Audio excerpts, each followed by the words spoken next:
Salut, c'est Shep, bienvenue dans cette nouvelle SDA JCE TV et comme vous le voyez, il n'y a personne à côté de moi, non, Ryzen n'est pas là. Alors rassurez-vous, Ryzen va bien, hein, il ne lui est pas arrivé quelque chose de grave, mais c'est juste qu'on est très occupé par Arkham pour le moment, et comme ça faisait très longtemps qu'on n'avait pas ouvert de boîte Seigneur des Anneaux et que mon Gundabad est sorti il y a plusieurs semaines maintenant, eh bien j'ai décidé d'inviter une guest star. Alors, qui est-ce? Alors, je vais vous donner quelques indices. Ce monsieur, parce que c'est un monsieur, est le plus bruxellois des Flamands. Ah, j'en vois parmi vous qui savent déjà qui c'est. Il est plus fort que Google. Il a construit toute sa fortune personnelle sur l'achat et revente de jeux, et en particulier de cartes du Seigneur des Anneaux. Il est notre marchand des montagnes bleues préféré, et il ne sort jamais sans Gandalf et son attaque furtive. J'ai nommé F. Alexandre. Ouais, salut les gars. Bonjour à tous. Ah bah Alex, ça me fait bien plaisir de t'accueillir. Pour l'accueil. Par contre, attends 2 petites secondes. Hop. Voilà. Ah, ça sentait un peu trop l'ours. Ouais, bah ouais, j'ai vu AO la fois passer, je me suis dit maintenant il faut un peu... Mais c'est vrai que le dernier qui s'est assis là, c'était AO. Voilà, donc hop, ça dégage. Et donc nous sommes là pour reviewer la boîte, le 5e paquet aventure du 8e cycle. Ça s'appelle Mon Gundabad. Je pensais qu'on allait parler d'un jeu de ramasseur de balles. Pourquoi non? Ah oui. Netrunner. Oh, ça commence fort. Netrunner. Très bon jeu, cela dit. Bon jeu. Très excellent jeu. Alors, Shep le vend pas cher. Ah non, je viens de le racheter. Ouais, mais vous le revend pas cher, il le rachètera de toute façon. Par contre, je revends à Warhammer Invasion. J'ai un Warhammer Invasion, collection complète à revendre si vous voulez. Alors, je trouve, Shep, que tu ne profites pas assez de cette caméra pour revendre des choses. Mais ce n'est pas une chaîne commerciale, voyons. Mais si, il y a des pubs. Il y a des pubs. Allez, on va faire le héros. Hein, on va faire le héros. Allez, on fait le héros. Le héros. Tu veux lire? Dites. Baptême du feu. Vous savez que Shep, il aime bien il a une bonne soupe. Ouais, c'est pour ça que je suis venu en fait, Shep. Tu savais que tu faisais de la bonne soupe? Non, tu me l'apprends. Ouais. C'est le chepotage. Ah oui, c'est juste. Voilà. Le bon chepotage. Ah, voilà. Les anciens sauront de quoi Alex veut parler. Alors, Bilbon Saquet. Mais où est donc ce vieux Bilbon? Ah, il est entre mes mains. Alex a Bilbon entre les mains. Ouais, tant qu'il n'est pas avec toi au lit, ça va quoi. Réponse. Quand Bilbon s'engage dans une quête, choisissez un ennemi dans la zone de cheminement. Jusqu'à la fin de la phase, Bilbon Saquet gagne plus X de volonté, X étant la menace de cet ennemi. Si les joueurs obtiennent un succès de quête, infligez 1 point de dégâts à cet ennemi. 2 points de dégâts s'il protège une carte. Alors, au niveau des stats, bah, il a un coup de 9, il a 1 de volonté, 1 d'attaque et 2 de défense, et 2 points malheureux de vie. Bon, bah donc, ils ont malheureusement pas écouté AO. Ah non, ils ont reproduit cette statline épouvantable. Voilà. Une statline épouvantable dont la somme des éléments vaut 6, alors qu'il a 9 de coups en menace. Alors la première fois, il nous avait fait une capacité pour compenser qui était un petit peu... qui était bien, mais naze quand même, c'est le fait de toucher une carte de plus. Alors, la carte était naze, le dessin était bien, mais là, ils ont réussi à faire une carte naze et un dessin naze. Alors, carte naze, je sais pas, tu sais... Alors, Shep. Parce que c'est compensé comment, ce surcoût de menace par rapport à ces stats? Ben, c'est compensé par un gain de volonté égal à un ennemi dans la zone de cheminement. Donc, si vous avez un ennemi qui a 3 de menace, eh bien, vous avez un Bilbon qui devient enfin égal à son coût en menace. Il faut un ennemi avec 3 de menace. Et il n'y a pas beaucoup d'ennemis qui ont plus que ça dans le jeu. Non? Pas beaucoup. Donc, en gros, ce Bilbon ne devient rentable. Il devient bon. Voilà, Bilbon ne devient bon que quand il y a 3 de menace sur un ennemi dans la zone de cheminement, et il ne devient avantageux qu'à partir d'un ennemi à 4 de menace. Il n'y en a pas des masses, hein. Il n'y en a pas des masses. Donc, au niveau du dessin, moi je trouve quand même que celle-ci, qui est une faite maison, a quand même un petit peu plus de gueule. Je vous laisse juger. Comme je ne l'ai pas en format numérique, je vous la montre en vrai. N'hésitez pas à laisser votre avis sur cette carte. Hein. Et donc, ben voilà. Alors il y a une deuxième quand même capa. Hein. c'est que si les joueurs obtiennent un succès de quête, on affiche 1 point de dégâts à cet ennemi. 2 points de dégâts, c'est une protège d'une carte. Bon, ça, c'est anecdotique. Oui. Donc, il y a du dégât direct avec. Est-ce que ça rend le deck dégâts direct plus viable? Je ne crois pas. Je ne crois pas. Je ne pense pas. Honnêtement, je ne pense pas. Voilà. Et pour parler de la mécanique du mot-clé protégé, ils arrivent à sortir de temps en temps des cartes avec le mot-clé protégé de plus en plus dans le dernier cycle.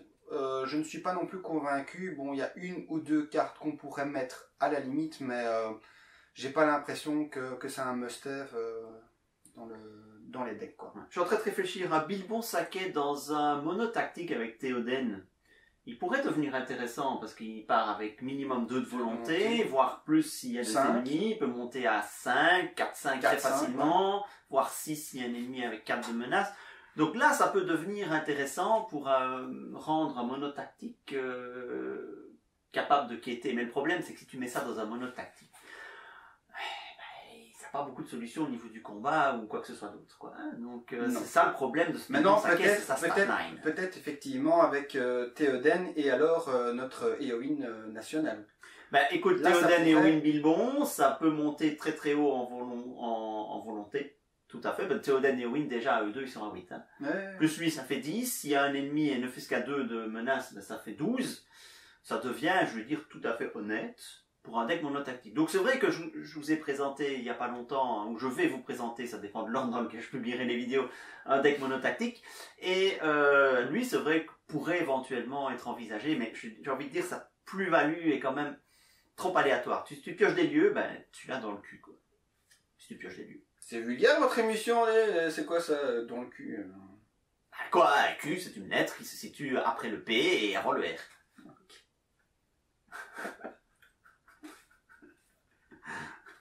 Bien. Quelque chose à ajouter sur ce Bilbon? Qu'il est moche. Ouais, franchement, là... Enfin, franchement... Là... Il est très hobbit et cambrioleur. Est-ce qu'on va avoir un deck cambrioleur? Non, je ne crois pas. Enfin voilà, à tester... Pas convaincu. Moyen. Je vais pas dire qu'il est mauvais, mais... c'est normal que je sois plus petit que toi comme ça. T'as fait exprès ou quoi? Descends un peu. Ouais, parce que... Ah, encore un peu... Quels effets spéciaux. Là, je suis au minimum. Là, ça fait un peu bas. Ça va. Bon, alors, j'ai aussi apporté un petit Pikachu. Vous voyez, un petit Pikachu. Parce que j'ai vu que Ao en avait marre du chat. Donc, je me suis dit que si le chat se rebaladait, eh bien, j'allais lui envoyer un petit Pikachu parce qu'il roule. Et tu sais que Pikachu est très apprécié des agriculteurs. Non. Pour la récolte. Parce que c'est des Pikachu. Oh! Bon, on va continuer. Hein, parce que je vois que les viewers s'en vont. Déjà, merde. Alors, on passe Restez! La sphère commandement. Défenseur de Verbois. Défenseur de Verbois, c'est un allié commandement qui coûte 3, qui a 0 de volonté, 0 d'attaque, 2 de défense, 3 points de vie. Eh ben dis donc, c'est pas folichon comme statline. Il est Sylvain guerrier. Réponse, quand le défenseur de Verbois entre en jeu, il n'est pas incliné pour défendre jusqu'à la fin du tour. Eh bien, moi, je trouve qu'il est assez bien. Je sais pas ce que toi tu en penses, mais je le verrais bien dans un deck Sylvain, ou avec une attaque furtive pour défendre à 3. Défendre à 2, hein. Oui. 2. Mais avec le bonus de je ne sais plus quel... Ah oui, si tu mets c'est les bornes. C'est les bornes, tu le fais rentrer. 3 de défense, tu défends quand même pas mal d'attaques gratuitement, on va dire, sans devoir l'incliner. Donc, voilà, dans un autre deck, je trouve qu'effectivement, c'est un petit peu faiblard, quoi, comme tu viens de le souligner.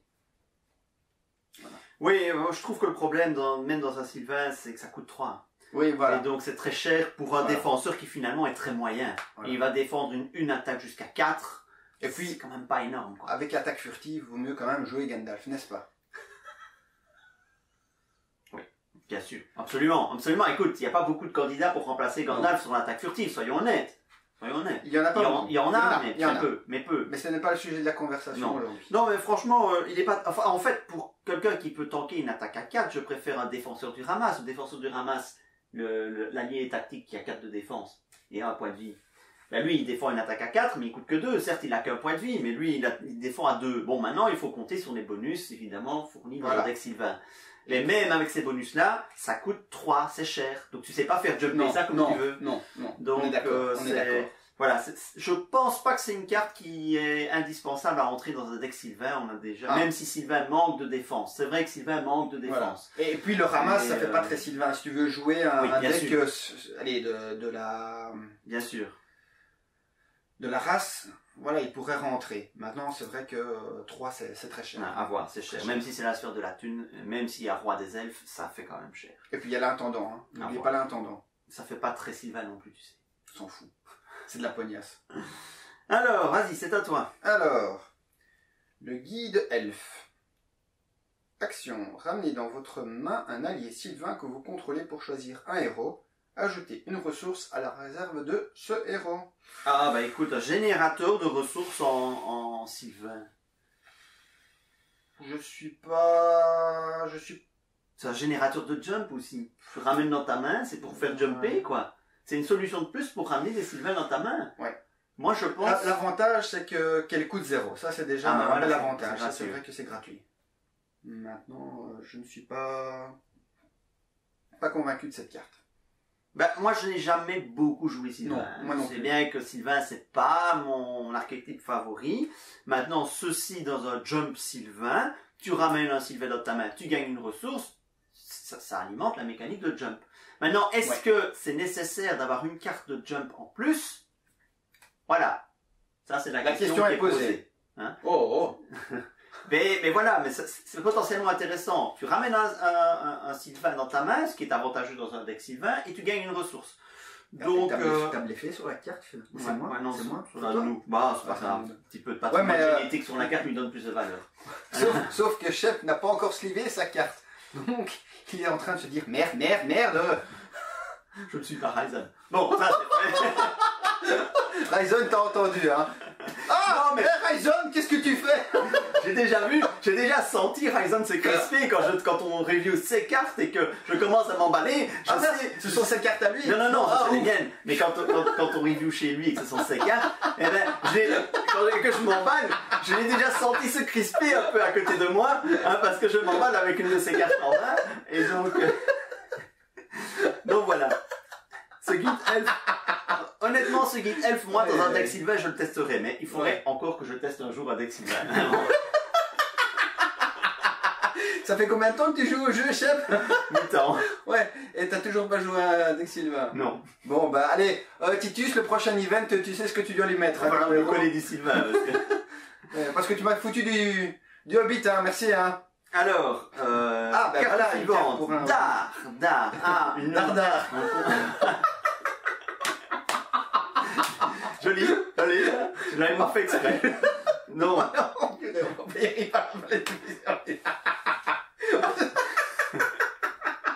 Au moins, Alex, il a un rire communicatif. Hein. Ah, vas-y, c'est toi qui dois la lire en plus, c'est pas moi. Bon, Dar, on continue avec les attachements mythiques liés à l'univers du Seigneur des Anneaux. Donc, Dar, c'est un attachement tactique qui coûte 0, un attachement gratuit. Ouais. Alors, qui a les traits artefact, objet, arme. C'est plutôt des bons traits. Oui. Il est protégé, bah oui, il faut forcément une contrepartie, mais il est protégé uniquement par un ennemi. Et ça, c'est intéressant aussi, j'y reviendrai. Attacher cette carte à un héros Hobbit, c'est restreint. Celui-ci gagne plusieurs de volonté, plusieurs d'attaque, plusieurs de défense. Donc vous avez un Hobbit qui est boosté dans les 3 stats. Réponse, quand le héros attaché est déclaré comme attaquant ou défenseur contre un ennemi, infligez un point de dégâts à cet ennemi. Donc en gros, il est écrit attaché à Bilbon, attaché à Bilbon. Avec ça, Bilbon Saquet devient un 2-2-3. 2, toujours 2 points de vie malheureusement. Et il met un point de dégâts supplémentaires. Donc Bilbon Saquet peut potentiellement mettre 2 points de dégâts directs sur un ennemi. Bah, moi je suis pas forcément d'accord que ça va directement sur Bilbon, hein. Tu peux le mettre sur Bilbon. Parce que, non, moi je dirais qu'il ne va pas sur Bilbon. Bah, pourquoi? Pourquoi? Parce que Bilbon va en quête. Il va quêter avec plus 3. Ouais, mais tu le détapes, Tu le détapes, d'accord, il faut le taper. Moi j'aurais plutôt dit Mairie. Oui, mais pour sa deuxième capa, Pour ça, Pour Merry. Oui, pour Merry. Voilà, pour en Merry. fait, ça va sur beaucoup de Hobbits. T'as raison. Merry à tout prix. T'as quoi. raison, ça ne va pas. Ah, il l'avait préparé celle-là. Non, non, du tout, du tout. Donc, ça ne va pas que sur Bilbon. Non. Mais prenons le cas de Bilbon Saké qu'on vient de reviewer. Oui. Plus un, plus un, plus un. Donc, le plus un de volonté, c'est déjà très appréciable. Tout à Donc, fait. du coup, ça en devient un encore meilleur quêteur. Le fait que ce soit protégé par un ennemi, c'est bien. Parce qu'en tactique, tu gères les ennemis.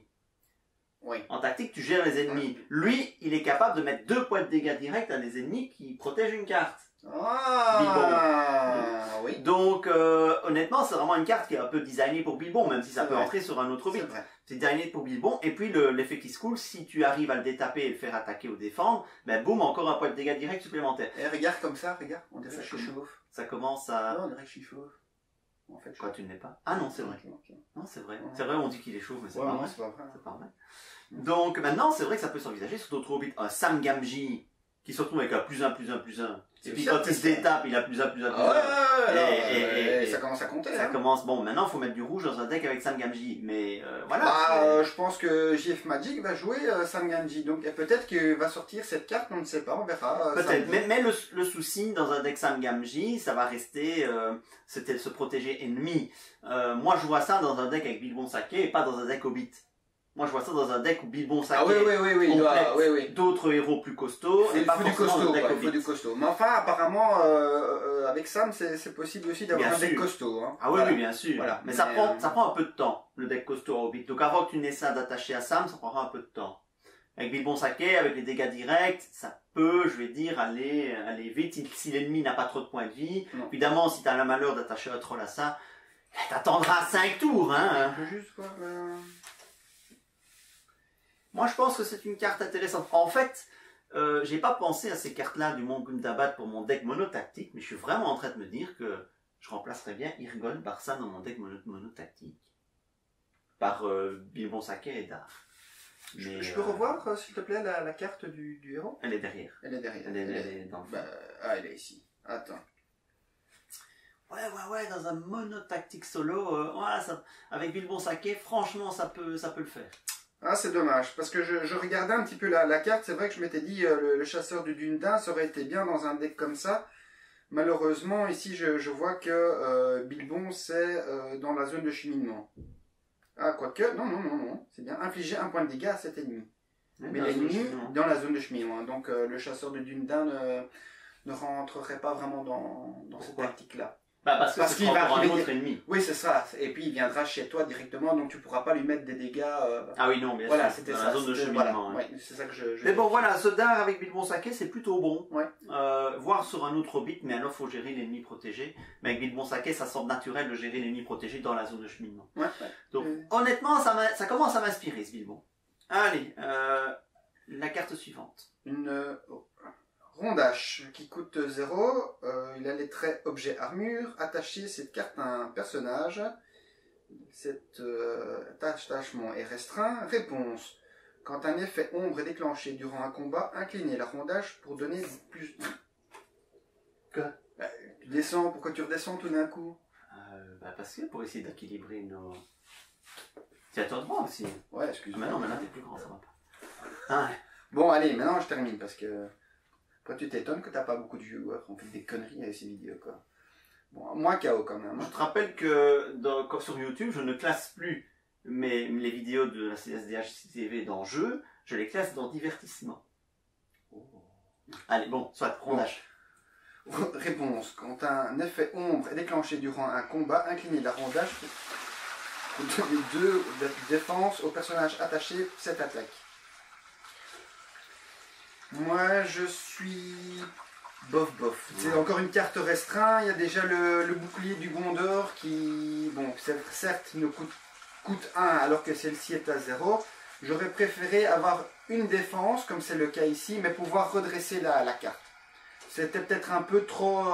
Pour 0, c'était un peu trop fort. un peu trop fort, voilà. Mais là, je ne vois pas trop l'utilité, ça fait un petit peu double emploi. Ouais, je suis un peu d'accord avec toi, parce que certes, c'est gratuit. C'est son seul avantage, en fait, c'est gratuit. Ouais. Mais le souci, c'est que c'est conditionnel. Donc ce bonus de défense, tu ne l'as que s'il y a un effet d'ombre qui se déclenche. Voilà. Et ça, on n'a pas forcément envie de ça. On a envie d'avoir une défense sûre. On a envie d'avoir une défense stable. Donc à la limite, on pourrait se dire, ouais, ça peut coller sur un héros qui n'est pas spécialement sur un personnage. Un personnage qui craint pas les attaques ennemies, mais qui a peur d'un effet ombre, style infliger un point de dégâts au personnage défenseur. C'est ça, le défenseur du ramasse. Le défenseur du ramasse. Tout à fait, oui. Mais sera défenseur du ramasse même pas, parce que ça n'annule pas l'effet ombre. Il ramasse même pas. Mais il ramasse quand même son dégât. Si l'effet ombre, c'est... Si l'effet ombre, c'est le défenseur inflige un dégât, reçoit un dégât, ben ça sert à rien en fait la rondage. Oh merde. Donc la rondage ne te protège que d'un boost d'attaque. C'est non. Il ramasse pas. On voit qu'il n'a pas l'habitude. Hein. On voit qu'il n'a pas l'habitude. C'est pas le flegme de Ryzen. Vous imaginez si Ryzen il devait être comme ça à chacune de mes blagues. Oh merde quoi. Non mais c'est parce que ça fait tellement longtemps que la carte est sortie que ça sort comme ça et c'est magnifique quoi. Allez. Donc cette rondage, je suis pas convaincu Nemas. Alors ça par contre c'est autre chose. Hamfast Gamji. Hamfast Gamji, c'est un allié connaissance qui coûte 2, 1 de volonté, 1 d'attaque, 0 de défense, 1 point de vie. Il a le trait Hobbit, il est unique. Combat action. Ramenez Alphas Gamji dans votre main pour choisir un ennemi ayant un coût d'engagement au combat supérieur à votre niveau de menace. Jusqu'à la fin du tour, cet ennemi ne peut pas vous attaquer. Il est très fort. C'est juste énorme. Il est très fort. C'est une feinte. C'est une feinte récursive. Ce mec est une feinte récursive. Certes, il coûte Tu peux montrer une feinte à la caméra? Mais je l'ai déjà Non, vas-y, pour rappeler. Voilà, merci Shep. Donc, Hamfast Gamji, c'est une feinte récursive, c'est très fort. C'est très fort. Certes, ça coûte 2, donc la feinte ne coûte que 1. Mais en plus, vous avez 1 de volonté. Donc vous le mettez en quête, vous avez votre 1 de volonté, puis pouf, vous le ramenez dans votre main, l'ennemi n'attaque pas, il revient dans ta main, tu le reposes au tour suivant, et bim. Tour suivant, pas sûr. Il faut oui, même deux ressources vertes. D'accord, mais voilà. Moi, je vais m'arranger si je le mets dans mon deck. Oui. Ressources vertes. Ce que j'ai fait, c'est de mettre un débrouillard sur Pipin, par exemple. Et bon, bah là, ça permet de générer 2 ressources à chaque tour. Donc oui, c'est une très bonne carte. C'est merveilleux pour les decks secrets, ça. C'est vraiment merveilleux. Ça te permet de te protéger de ces ennemis qui t'engagent très vite ou qui rentrent en jeu engagés avec toi. Eh ben non. Et t'as le temps de le gérer. Donc c'est vraiment très bon. Le seul souci que j'ai déjà rencontré en partie, c'est qu'il faut qu'il y ait un engagement supérieur. Oui, Donc au milieu de partie, quand tu as déjà commencé à monter ta menace et que tu tapes un vert qui est à 22, tu te dis... Là. Ouais, mais normalement, en fait, ça c'est une carte qui te permet de temporiser ta mise en place. C'est ça. Temporiser ta mise en place. Au début, c'est très bien. Après, ça perd un peu de son intérêt. Voilà. C'est fort au départ. Évidemment, tu vas pas utiliser ça à chaque tour, tout le temps. Non. Le but, c'est vraiment de l'utiliser quand tu as un ennemi que tu peux pas gérer, qui t'engage trop tôt, que tu n'es pas prêt avec ton deck secret. Voilà, ça va te permettre de gagner du temps. Un tour, peut-être 2, hein, sachant très bien que si tu le repayes au tour suivant, forcément tu as moins de ressources pour faire autre chose. Tout à fait. Donc c'est... Sauf si tu joues l'intendant. Oui, bien sûr. Voilà. Sauf si tu génères de la ressource massivement. Mais voilà, donc, mais ça reste un magnifique outil. Hamfast Gamji, c'est un merveilleux allié parce que de base, sa stat line, certes, elle est un peu faible, mais elle est pas si mauvaise. Tu as 1 de volonté qui peut toujours servir, qui peut toujours aller en quête. Et tu as un cancel d'attaque en même temps. C'est magnifique. Ouais. C'est magnifique. Il parlait peut-être même de... Enfin, il y avait certaines personnes qui avaient trouvé que la carte était trop forte, et qui pensaient qu'elle allait être ratée. On verra, l'avenir nous le dira, mais moi je trouve que ça équilibre un petit peu dans les decks Hobbit qui sont pas forcément toujours très bien fournis et fournir une feinte supplémentaire, c'est toujours bienvenu. Ce qui est très fort sur cette carte, c'est le fait de le ramener dans ta main. Ouais. Tu devrais le défausser, ce serait déjà une bonne carte. Oui. Parce que le frontalier semi-homme, lui, que tu défausses pour annuler un effet une fois révélé, c'est déjà très fort. Oui. Donc le Hobbit est l'archétype Hobbit est en train de développer un contrôle de malade. Contrôle des ombres, contrôle des traîtrises, contrôle des ennemis. Ça devient la douane du Seigneur des Anneaux, quoi. Voilà, c'est des sacrés contrebandiers, les Hobbits, hein. Ouais. Bon, voilà, très très bon. Alors, c'est pas pour toi ça, mais... Si. Chanson à boire. Bah si, on peut boire de l'ice tea, de l'eau. C'est juste. Voilà. À propos d'ice tea. Ah, il l'a pas oublié. Allez. Il est bien froid. Il était dans le congélateur. Merci Hachette. À ta santé. Merci. Bon. Attends, je vais refermer la porte. Ouais. Vas-y. Je vais me passer mon annonce aussi. De toute façon, si vous voulez des cartes Pokémon, passez chez moi. Hein. Oui, parce qu'il a arrêté de revendre du Seigneur des Anneaux, il revend du Pokémon. Voilà. Donc maintenant, si vous voulez, c'est pas cher. Et il y en a plein. Bon, alors, passons la pub. Donc, c'est une carte événement qui coûte 0, qui a le trait champ, ce qui n'est pas négligeable. Action, comptez le nombre de cartes dans votre main et mélangez votre main dans votre deck. Ensuite, piochez un nombre égal de cartes. Point. Piochez une carte supplémentaire si vous contrôlez un personnage Hobbit unique. Eh bien, moi, je dis, cette carte est hyper forte. Ouais. Je sais pas ce que FFG a fumé, ils se sont dit les Hobbits c'est pas assez joué. Ils ont bu, hein, parce qu'après l'herbe à pipe, la chanson à boire, hein, honnêtement. Ou c'était d'abord la chanson à boire et puis l'herbe à pipe. Oui, bah, chacun fait dans l'ordre qu'il veut en fait. Ça dépend du goût que tu veux avoir en bouche. Ouais. Bon. Ah bon, soit. J'ai jamais fumé, je sais pas quel goût ça donne. Soit. Oui, ou alors tu peux faire passer le goût avec... Mais bon, soit, allez C'est super fort. C'est super fort. C'est un mulligan en fait. C'est un mulligan que tu peux faire quand tu veux. Donc, voilà. Ce moment où tu n'as que des cartes de merde dans ta main, ah ben ça... Et en plus, si tu as Hobbit, tu en pioches une de plus. Voilà. Maintenant, je l'ai joué, mais c'est vrai que quand tu as des cartes fortes en main, tu n'as pas envie de les mulliganer. Donc tu les joues. Après, quand tu les as joués, il t'en reste peut-être 2-3. Est-ce que ça vaut la peine d'aller les remélanger pour essayer d'en avoir d'autres? Alors que tu pourras en avoir 6 ou 7 en main des nouvelles et que tu te bloques à 2, 3 ou 4 parce qu'elles sont vraiment mauvaises que tu sais rien faire avec. Qu'est-ce que tu en penses? Moi, je trouve que c'est un merveilleux outil quand même. Parce que si j'ai des... On a rarement 7 bonnes cartes en main. Rien à faire. Même quand on a bien construit son deck, on a rarement 7 cartes qu'on a envie de garder. Et si tu en as 5 par exemple, est-ce que tu vas prendre le risque de faire un mulligan là-dessus? Non, je ne vais pas utiliser ça pour faire un mulligan si j'ai des bonnes cartes en main qui me permettent de me mettre vite. Non, mais si tu en as 5 sur 7. Oui, ben je ne joue pas ça. Tu ne joues pas ça, on est d'accord. Mais si après il me reste 3 cartes en main, 3 cartes de merde, et que j'ai ça, je le joue quand même. Je préfère repiocher 3 autres cartes en espérant qu'elles soient meilleures que de garder 3 cartes inutiles dans ma main. Avec ta chance, tu vas récupérer les 3 mains.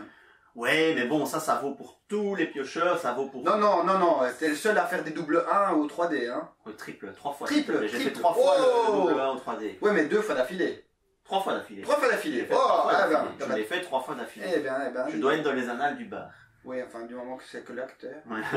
Bon, c'est le seul annale où je tolère d'être. Alors... Oh. Bien. Donc, c'est un chant aussi, soit dit en passant. Ouais. Honnêtement, c'était une bonne carte. Il m'a sassé. Montre un peu ton t-shirt, chef. Qu'est-ce que c'est que ça? Bon, revenons. Ça pue. C'est toi. Ça sent l'homme. Cette vidéo, là, les DHC TV, ça devient vraiment n'importe quoi. Ouais. Mais c'est tellement drôle. Ouais. Allez, c'est à moi. Non, c'est à toi. Oula. Le fabricant de jouets d'Erebor. Alors là, ça tranche. Fabricant de jouets d'Erebor. Je savais même pas qu'il y avait des jouets dans ces anneaux. Dans ces anneaux, il y a des orques, des anneaux uniques et tout ça, puis il y a un fabricant de jouets. Peut-être qu'il faisait des petites bagues pour les enfants, tu vois. Oui, ben des jouets pour nains. Je me demande à quoi ça joue, les nains. Pioche. À saboteur. Ah ouais. Saboteur. Oui, mais je connais peu ce jeu, mais bon. Donc, le fabricant de jouets d'Erebor, c'est un allié énergie qui coûte 3, 2 de volonté, 0 d'attaque, 0 de défense, 2 points de vie. Il est nain et artisan. Réponse. Quand vous jouez le fabricant de jouets d'Erebor de votre main, réduisez de 2 le coût du prochain attachement joué à cette phase.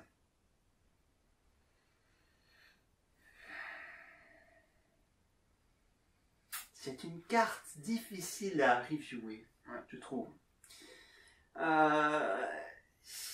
Honnêtement, ça va dépendre du deck, bien sûr. Mais dans un deck où il y a beaucoup d'attachements, ça peut vraiment s'envisager, je pense. Maintenant, ça coûte trop. Et en énergie, 3 ressources, c'est pas ça. Parce qu'en plus c'est joué, donc on peut même pas le mettre en jeu pour bénéficier de sa capacité. Non, tu peux pas faire un Donc attaque. c'est un petit peu dommage. C'est ce que je trouve aussi, c'est que le coût est très cher pour pouvoir déclencher, même s'il a 2 de défense. Je crois qu'il faut voir les choses différemment. Il coûte 3, mais en fait, comme il te donne une réduction de 2 sur le prochain attachement, c'est comme s'il coûtait virtuellement 1. En fait, ça te coûte 3 ressources bleues pour récupérer 2 ressources de n'importe quelle sphère. Parce que l'attachement que tu vas jouer derrière peut être de n'importe quelle sphère. Est-ce qu'il y a beaucoup d'attachements que tu as ressources match, évidemment. Imaginons maintenant, tu joues bleu, tu te dis, je vais le jouer, je paye 3 ressources bleues, je récupère 2 ressources bleues pour payer un attachement. Est-ce qu'il y a beaucoup d'attachements en énergie qui coûtent 2? Courage inattendu. Pour ne citer que lui. Ouais. Un courage inattendu gratos, allez. Vous jouez ça pour 3 ressources. Oui. Pour 3 ressources, vous avez un allié qui est à 2. Voilà, c'est ça. Et un courage inattendu. Voilà, c'est plutôt comme ça qu'il faut le voir. On a un allié gratuit. Non, pas gratuit, il coûte quand même 1. Une. Maintenant, un allié qui a 2 de volonté et 2 points de vie pour une ressource, c'est honnête. Voilà. Mais il faut être sûr de pouvoir déclencher sa capa de 1 et d'avoir les 3 ressources bleues à dépenser de 2. Ouais. Donc, soit tu joues ça dans un deck à mono énergie ou alors avec une majorité d'énergie, soit tu joues ça avec un générateur de ressources massif sur ton bleu. Voilà. Mais voilà, dans un deck qui a beaucoup d'attachements, ça peut justifier, ou qui a besoin de ces attachements, ça peut justifier, mais si vraiment il n'y a pas cette densité d'attachement, il faut pas le jouer, c'est trop cher. Maintenant, on est quand même un petit peu dans la logique de ces nains qui te permettent de faciliter l'entrée en jeu des attachements. Ça me rappelle un peu Bien Équipé. Oui. Bien Équipé qui fait entrer des attachements. Ici aussi, ça fait entrer des attachements. Ça ne nous rajeunit pas tout ça. Ah non, bien sûr. Voilà. Mais les attachements en nains, on s'en passe bien souvent. Les attachements en nains. Et il y a le roi de la montagne. Roi sous la montagne qui coûte que 1. Courage inattendu, c'est toujours utile sur un daim. Sur un daim, courage inattendu, c'est toujours bienvenu. Mais franchement, les attachements en nains, il y en a, mais on va pas forcément les jouer parce qu'on peut se passer de ces attachements. L'intendant. Ouais, tu fais enfin. Avec l'intendant, c'est une méga combo ça. Parce que non seulement tu payes la tienne gratuit sur l'intendant, mais tu récupères 2 ressources. Donc en gros, tu as gagné une ressource dans l'opération. Pour 3 bleus, tu fais un gain brut un gain de 4 en fait. Voilà. On reconnaît bien là, le marchand des montagnes bleues. Ouais. Il a tout de suite flairé le bon coup. Ça c'est le bénéf. Allez. Donc voilà, alors. Carte suivante. Ouh. Ah ben voilà, ils ont pensé à cette carte-là en fait. Qui est un attachement... L'armure d'Erebor, qui coûte 2. Tiens, comme par hasard. Ah bah tiens. Comme le monde est bien fait. Merci Caleb. Attachez cette carte à un personnage d'île ou nain. C'est un attachement restreint. Celui-ci gagne +1 de défense et sentinelle. Alors moi, déjà, je comprends pas très bien le concept de Dale ou nain. Est-ce qu'un Dale... Alors, vous voyez, un nain, vous voyez Dale, et vous devez mettre une armure. Alors moi, je sais pas ce que ça couvre, hein. Ah bah tu sais, il y a bien des jeunes femmes qui mettent des t-shirts trop courts et on voit leur nombril. Quoi, c'est pas des t-shirts trop courts? On m'aurait menti. Non, c'est la mode, chef. Tu n'es pas... Ils sont comme ça, c'est pas des t-shirts trop petits pour elles et que... Non, c'est pas passé à la machine qu'elles sont trompées de programme. Bah voilà, on m'explique rien, moi. Oh là là, mais t'es biaise, toi. Bon, alors, bon, ça fait quoi cette armure? Ben moi je trouve que... Moi je la trouve bien. Moi je la trouve bien parce que quand même, +1 de défense et sentinelle, ça peut être bien sur par exemple un bombure. Il va chercher bombure. Mais oui, mais c'est vrai. Plus de défense sur bombure, c'est vrai que... Et sentinelle. Et sentinelle, mais non, il n'a pas sentinelle de base. Non, bombure. Non, ça donne... Donc ça donne effectivement une efficacité à bombure. Déjà, on le sort pas souvent, bombure, donc peut-être que là, on pourrait commencer à penser à le sortir. Peut-être, hein, dans notre partie duo qu'on avait fait en Inde. Oh là là là là là là là. J'avais fait une bombure, un sentinelle pour t'aider. Voilà, je pense. Enfin, moi, je me souviens surtout le début de la partie que Titus, chaque fois, me tire oh, j'ai bien rigolé, hein, tu piquais toutes les ressources à Shep. Oh. C'était nécessaire. Ah, pardon. Oui, heureusement que Ryzen n'est pas là. Hein.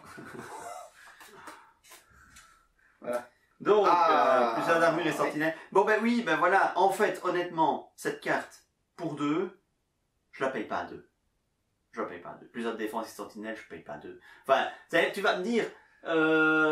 En multi, pas en solo. Tout à fait d'accord. En multi... En multi, ça peut s'envisager. Mais surtout que Dale, il y a quand même... Enfin, je n'ai pas encore joué Dale, mais il y a quand même des cartes qui permettent... Oui, dans un deck Dale. C'est pour ça que dans un deck Dale, ça rentre, évidemment. Ouais. Ça s'attache à un personnage, ça coûte 2, moins 1, si tu joues, je sais plus lequel des deux Dale, là, qui réduit le coût des attachements. Donc oui, dans un deck Dale, ça peut tout à fait rentrer. Dans un deck nain, avec le joueur, le fabricant de jouets, pourquoi pas. Mais je vais plus dire, c'est pas une carte qui va devenir généraliste, qu'on va entrer dans tous les decks qui jouent bleu, parce que ça te donne quelque chose d'intéressant. Donc voilà. Mais c'est vrai que ça offre un attachement de plus pour les DL, hein, qui voient leur équipement s'étoffer.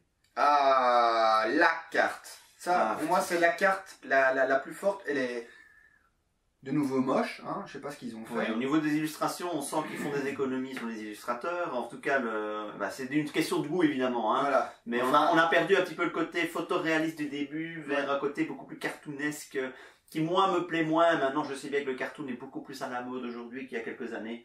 Le photoréalisme. Ah, ça, par contre, ça tu sais, tu vois. Le t-shirt nombril, ça tu sais pas, mais les cartoons, ça t'intéresse, quoi. Bah oui, bah que veux-tu, hein. Et donc c'est vrai que voilà, mais voilà, ben, c'est pas trop monté. Maintenant elle est pas horrible non plus, mais bah t'as vu le pif du gars. Voilà, c'est plus du tout réaliste, ça devient des proportions cartoonesques. Tu vois, même les personnages commencent, même pour un Hobbit, ces proportions ne sont plus photoréalistes comme au début. Hein, on est plutôt dans quelque chose de plus cartoonesque. Enfin, soit. Le peuple de la comté, c'est un événement qui est neutre, qui est gratuit, un machin totalement universel. Ah oui. Gratuit, quoi. Je dis du calme, Alex, du calme. Bois un petit coup d'ice tea ou prends ton cachet, mais du calme, c'est gratuit.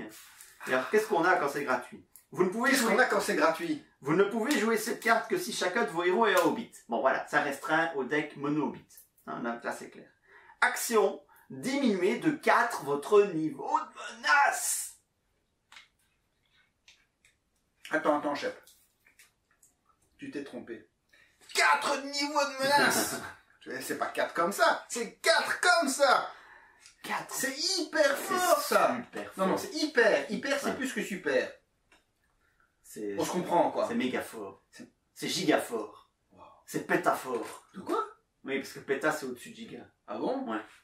Oui, giga, c'est pas le niveau. Et pétacou, c'est quoi? Il y a péta, il y a hexa, et il y a... Et péta, c'est quoi? C'est la plus de... Ouais. Ouais, ok. C'est la méga se. La péta se. Tu sais, avec le petit t-shirt avec le nombril, là. La boucle. Alex, t'as même vu le public. Je vais l'inviter plus souvent. Oh purée, oh là là. Bon. Non, mais cette carte, elle est juste énorme dans les decks Hobbit. En fait, ce paquet, si vous aimez les Hobbits, ce paquet Mon Gundabad, achetez-le. Ça vous donne des solutions pour les Hobbits absolument énormes. Quasiment toutes les cartes peuvent s'envisager dans un deck Hobbit. Tout à fait. C'est super fort. Eh bien, moi qui ne joue jamais Hobbit, je me suis quasi obligé à acheter toutes les cartes, quoi. Vous voyez? Donc, effectivement, Shep ne fait pas de pub, mais si vous jouez Hobbit, ce paquet vaut vraiment la peine.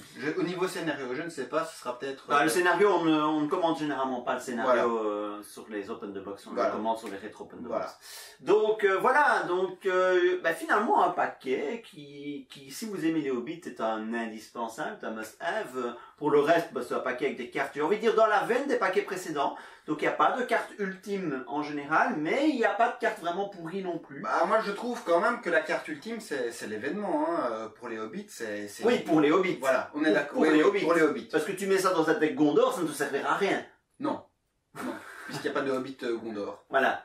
Mais un jour on aura peut-être une carte qui donnera ami des Hobbits, ou fumeur de pipe, ou buveur de bière, ou buveur de bière après la pipe, ou la pipe après la bière. Bon, soit. Voilà. Oh mon Dieu!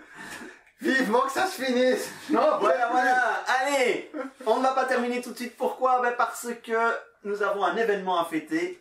Hein, Alex, c'est aussi un peu pour ça que tu es là. Oui. Nous avons... T'es nouveau plus haut que moi, toi? Non, ouais. Voilà, regarde comme ça, c'est mieux comme ça. Voilà, tu vois, avec sans cheveux comme ça. Voilà, parce que sinon je la montre. Bon, alors... Les chatouilles, les chatouilles. Il me touche.